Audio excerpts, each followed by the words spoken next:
اغلبنا ما يعرفش الخصائص القويه جدا للماسك اللي موجوده في الافتر افكت. عشان كده النهارده هنتكلم عن الماسكينج، هنعرف ازاي بنعمله وايه هي خصائصه المختلفه وازاي نرسم اكتر من ماسك على اللاير الواحده وازاي نتعامل مع السبتراكت والانترسكت عشان خاطر نطلع اشكال لا نهائيه من الحركه. فيلا بينا ندخل على الجد على طول.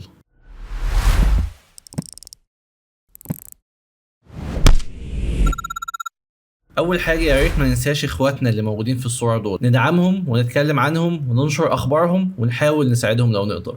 عشان اعمل ماسك عندي اكتر من طريقه. اول طريقه ان انا اقف على اللاير اللي انا عاوز اعمل عليها ماسكينج، بعد كده ادوس على حرف الكيو من الكيبورد او اختار شكل الماسك من هنا اللي انا عاوز اعمله على اللاير بتاعتي. فلو اخترنا من هنا إيلابس تول مثلا وبعد كده وقفنا في النص وسحبنا عشان خاطر نعمل داير او إيلابس، عشان خاطر الداير او الإيلابس ده يطلعوا مظبوطين بشكل مظبوط وفي نص الكومبوزيشن بدوس على الت وكنترول وشيفت وانا بعمل الماسك. دي اول طريقه. في طريقه تانية وهي ان انا اختار من هنا البين تول وابدا اعمل الماسك بتاعي بشكل حر، وزي ما انتم شايفين الماسك بيقعد يترسم عادي لحد ما اجي هنا وتيجي علامه الدايره اللي جنب القلم ادوس يبدا يكون الماسك بتاعي بالشكل ده. فاحنا هنشتغل دلوقتي على الطريقه الاولى عشان نشوف الخصائص اللي موجوده عندنا. فهدوس كنترول زد، بعد كده ادلت الماسك ده، بعدين اجي هنا واعمل نفس اللي انا عملته من شويه، بعدين اجي ابص على خصائص الماسك بتاعي من هنا. لما بدوس سهم لتحت او لما بدوس على الاختصار اللي هو ام بيفتح لي الماسك، ولما بدوس دبل ام بيفتح لي الخصائص كلها. انا دلوقتي عندي 4 خصائص فقط للماسك. الاربع خصائص دول اول حاجه فيهم الماسك باث، فانا ممكن اجي هنا ادوس على الماسك باث وابدا اتحكم في الماسك بشكل كامل من هنا، او ان انا ادوس على حرف الفي من الكيبورد بعد كده ادوس بره، بعد كده بيبدا يظهر لي الحدود بتاعه الشكل بتاعي، فابدا اعمل حاجه زي كده فريم بتاع الماسك. بعد كده اجي بعد 3 ثواني احرك هنا الماسك بالشكل ده، او ان انا ادوس زي ما قلنا حرف الفي بره وبعد كده اروح مزود هنا ومزود هنا. فلما اجي اشغل واشوف هلاقي الماسك بتاعي بيوسع بالشكل ده. تمام. هل ده بس اللي انا ممكن اعمله؟ لا، ممكن ان انا ادوس على الماسك تاني بعد كده ادوس كنترول تي. كنترول تي هي اختصار للتكست على الافتر افكت، او لو انا واقف على ماسك بتبقى اختصار ان انا بعمل ترانسفورم للماسك، فببدا ان هنا اصغر واكبر، او زي ما اتعلمنا من شويه لو دوست كنترول والت وشيفت وانا بحرك هيبدا ان هو يحرك لي في اتجاه المركز، فلما اصغر كده الماسك صغر وهكذا. فاجي اشغل تاني فهلاقي الماسك بيصغر معايا او بيكبر معايا على حسب ما انا عامل الكي فريمات بتاعتي.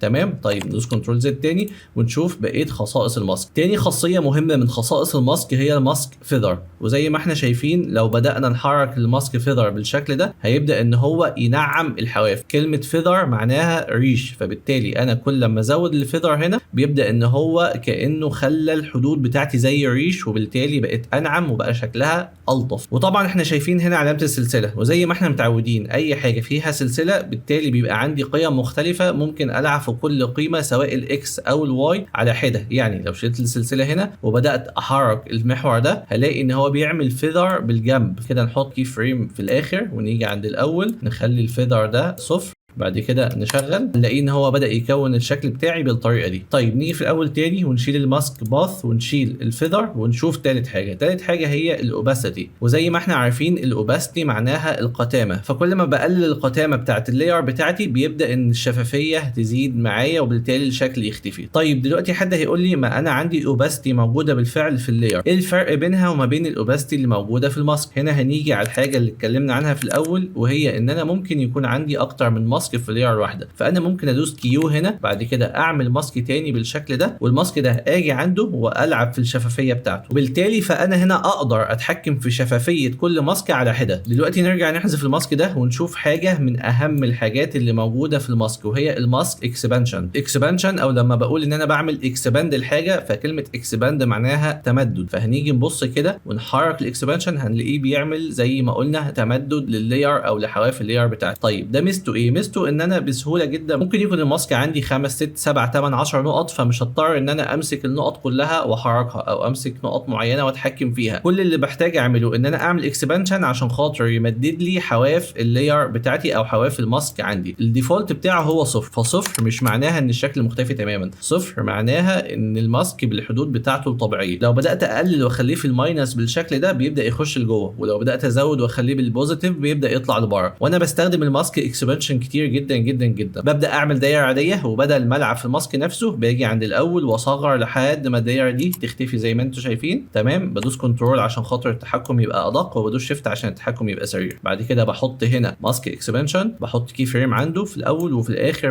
بزود لحد ما ممكن الشكل بتاعي اكمله لحد الاخر.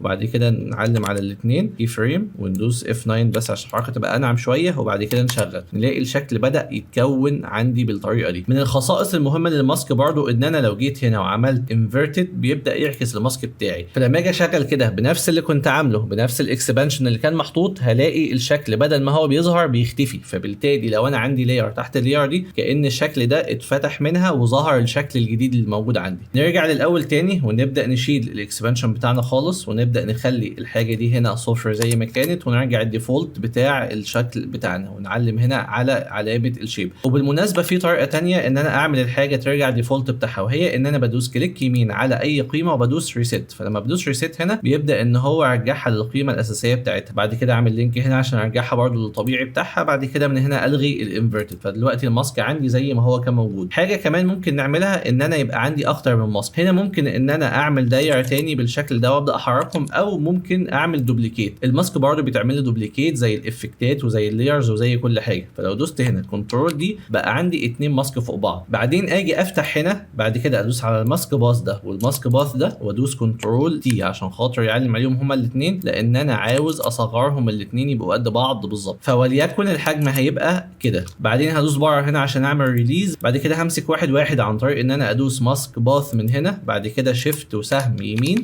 عشان خاطر اجيب واحد الناحيه دي. هشغل التايتل اكشن من هنا عشان خاطر يبقى جايد ليا.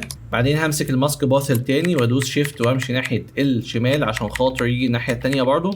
وبالتالي بقى عندي 2 ماسك، وكل ماسك فيهم اقدر اعمل نفس اللي عملته بالظبط في التاني. فممكن هنا اجي عند الاول واعلم على الاكسبانشن بتاع الاثنين واصغرهم بالشكل ده لحد ما يبقى صفر، وبعد كده احط كي فريمات. بعد كده اجي عند الاخر وزي ما انا معلم على الاثنين مع بعض وابدا اكبر بالشكل ده. فالشكل عندي هنا لو علمنا على كله مع بعض وعملنا F9 بعد كده شغلنا هيبدا يتكون بالشكل ده. هل ممكن يتكون بطريقه تانية؟ ممكن يتكون بطريقه تانية. خلينا نرجع للاول نخلي الاكسبانشن بتاعنا صفر عادي. بعد كده اعلم عند الماسك باص بتاع الاثنين زي ما عملنا اول مره كنترول تي برضو مع بعض، وهبدا اكبرهم تاني هما الاثنين بس يبقوا كبار شويه. ليه؟ عشان خاطر نبدا دلوقتي نخش على اللي اتكلمنا عنه برضو في بدايه الفيديو، ونتكلم عن حاجه اسمها سبتراكت او انترسكت. الحاجتين دول مهمين جدا جدا جدا، بستخدمهم كتير جدا جدا لما ببقى عاوز اكون الشكل بتاعي بطريقه مختلفه، او لما ببقى عاوز العب بالشيبس بتاعتي بشكل الطف شويه. لو جيت على الماسك اللي هو ناحيه اليمين اللي هو ماسك 1 ودوست هنا سبتراكت، لو خدنا بالنا ان هو في السبتراكت ده قطع من اللاير اللي موجوده عندي، بينما الماسك التاني بيضيف لللاير. طبعا هو دي بقت موجوده لان ده بس اللي معمول له سبتراكت. لو جينا هنا وعملنا الماسك التاني سبتراكت برضو، فبالتالي ده اتقص من اللاير بتاعتي وده اتقص من اللاير بتاعتي، فبدا الشكل يبقى متكون عندي كده. لو قربتهم على بعض زي ما اتعلمنا خلاص هيبدا ان الشكل يكون مختفي. بعد كده احط كي فريمات وابعدهم. طب ايه كمان غير سبتراكت؟ في حاجه اسمها انترسكت. انترسكت يعني ايه؟ يعني انا بقول له التقاطع اللي ما بين الماسك والشكل اظهره عندي. فلو خليت الماسك الاولاني انترسكت وخليت الماسك الثاني برضو انترسكت هيبدا الاثنين يختفوا، لان انا كده بقول له لما الماسكين دول يتقاطعوا مع بعض ابدا اظهر الشكل بتاعي في نقط التقاطع فقط. فلو جينا عند الماسك باص ودوسنا هنا هنلاقي الماسكات موجوده زي ما احنا شايفين. فانا هاجي هنا وهدي للماسك الاولاني كي فريم في الماسك باث، وهاجي للتاني هعمل نفس الكلام. بعد كده هاجي في الاخر هنا وهمسك الماسك باث وهبدا احركه زي ما اتعلمنا. هحرك بالشكل ده كده